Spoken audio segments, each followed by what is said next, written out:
दोस्तों देख सकते हैं आप, ये रात का करीबन 3 बज रहा है और कोई नहीं है, पूरा सन्नाटा पड़ा हुआ है। देखिए बॉयलर में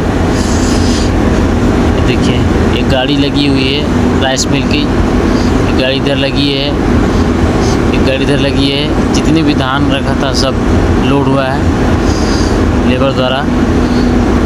देखिए पूरा खाली हो गया है, देख सकते हैं, और कोई नहीं है। ये हमारे भाई साहब सो रहे हैं। Hello guys, welcome back my new YouTube video. Guys मैं भी जगा हूँ और मुझे भी नींद नहीं आ रहा है, देख सकते हैं।